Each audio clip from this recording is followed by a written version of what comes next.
Hammaga salom. Bugun biz siz bilan IAS 16 standartining juda muhim qismi amortizatsiya usullarini ko'rib chiqamiz. Bu mavzu bir qarashda murakkab tuyulishi mumkin, lekin ishoning, birgalikda hammasini osonlashtiramiz. Xo'sh, keling darhol eng keng tarqalgan xato tushunchadan boshlaymiz. Ko'pchilik amortizatsiyani shunchaki aktivning bozor narxi tushishi deb o'ylaydi. Agar siz ham shunday fikrda bo'lsangiz, bu normal, lekin bu aslida noto'g'ri. Keling, nima uchunligini va haqiqatda amortizatsiya nima ekanligini aniqlab olamiz. Ana aniqdan aytganda bu umuman noto'g'ri yondashuv. Amortizatsiyaning aktivning bozor qiymatiga deyarli hech qanday aloqasi yo'q. O'shunda uning asl maqsadi nima? Mana haqiqiy ta'rif, amortizatsiya bu baholash emas, bu taqsimlash jarayoni. Bu juda muhim farq.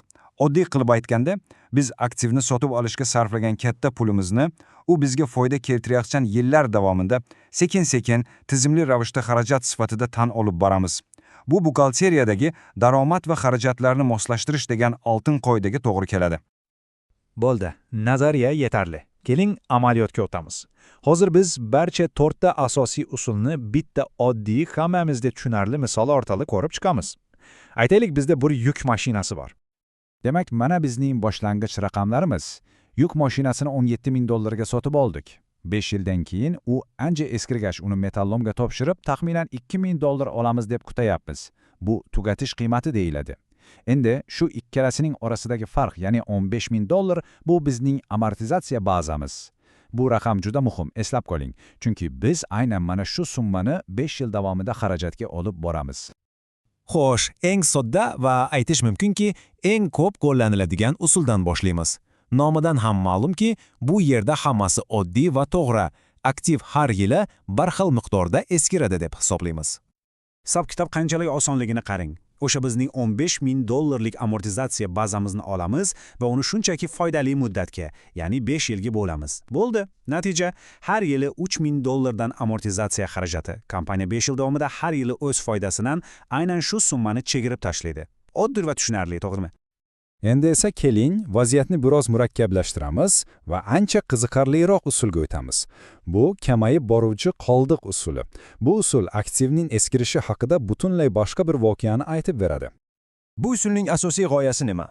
G'oya shuki, yangi aktiv, masalan, bizning yuk mashinamiz, birinchi yillarda eng samarali ishlaydi, eng ko'p foyda keltiradi.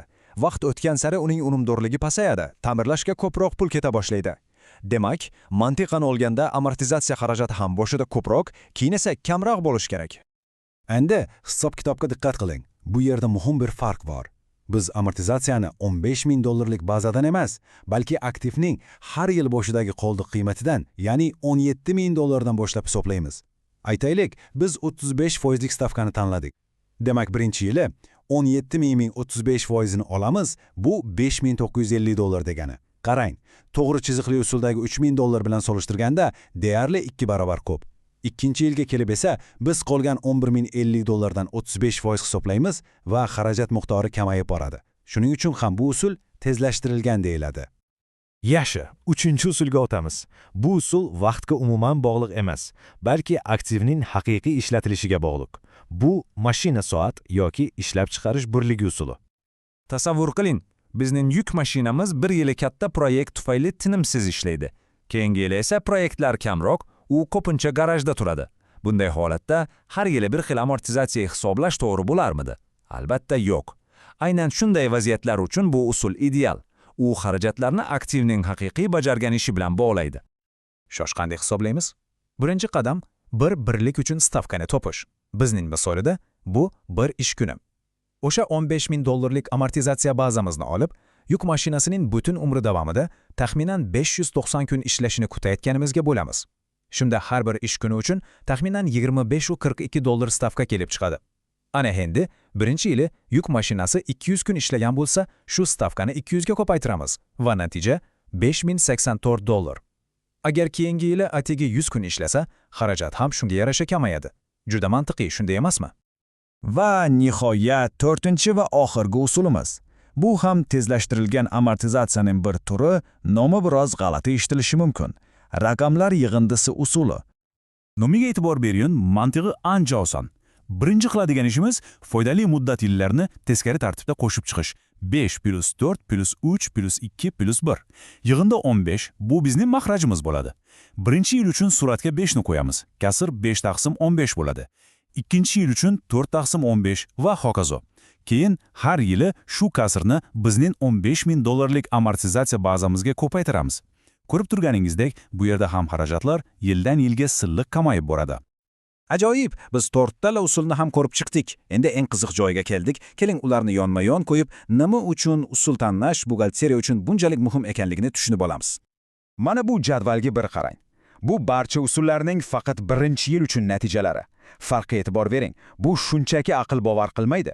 To'g'ri chiziqli usulda atiga 3000 dollar xarajat ko'rsatsak, kamayib boruvchi qoldiq usulida deyarli 6000 dollar. Bu tanlov kompaniyaning birinchi yildagi hisob foydasiga qanchalik katta ta'sir qilishini bir tasavvur oling. Lekin mana bu eng muhim nuqta, buni esdan chiqarmaslik kerak. Yillar davomidagi xarajatlar turlicha bo'lishiga qaramay, 5 yillik muddat o'xilida barcha usullar bo'yicha hisobdan chiqarilgan umumiy summa roppa-rosa bir xil bo'ladi. Ya'ni o'sha bizning 15 ming dollarimiz. Usullar faqatgina shu summaning yillar bo'yicha qanday taqsimlanishini o'zgartiradi xolos. Xo'sh, unda qaysi birini tanlash kerak? Bu shunchaki kompaniyaning xohishimi? Yo'q, albatta. IAS 16 standartida aniq qoida bor. Kompaniya aktivdan keladigan iqtisodiy foydani qanday iste'mol qilishini, ya'ni undan qanday foydalanishini eng yaxshi aks ettiradigan usulni tanlashi shart. Agar yuk mashinasi har yili bir xilda ishlasa, to'g'ri chiziqli usul. Agar uning foydasi boshida ko'p bo'lib, keyin kamaysa, unda tezlashtirilgan usullardan biri tanlanishi kerak. Kelinglik, tahlilimizni bir qiziqarli savol bilan yakunlaymiz. Bu savol real hayotda har bir buxgalterning boshini qotirishi mumkin. Tasavvur qiling, biz ishonch bilan yuk mashinasini 5 yil ishlatamiz deb o'ylagandik. Ammo oradan 2 yil o'tdi, 3-yilga keldik va ko'rdikki, yuk mashinasi juda pishiq ekan. Bizning yangi baholashimizcha u jami 8 yil xizmat qilishi mumkin. Vaholanki, bizning butun hisob-kitoblarimiz 5 yillik muddatga qurilgan edi. Xo'sh, endi nima qilamiz? Mana sizga haqiqiy bosh qotirma. Biz orqaga qaytib, o'tgan 2 yillik hisobotlarni o'zgartiramizmi? Ya'ni, o'tmishni qayta yozamizmi? Yoki o'tgan ish o'tdi-da, faqat qolgan yillar uchun rejani o'zgartiramizmi? Bu buxgalteriya tilida baholashdagi o'zgarish deyiladi va bu juda muhim konsepsiya. Aynan shu holatda nima qilish kerakligini keyingi tahlilimizda aniq misollar bilan ko'rib chiqamiz. O'tkazib yubormang, juda qiziq bo'ladi.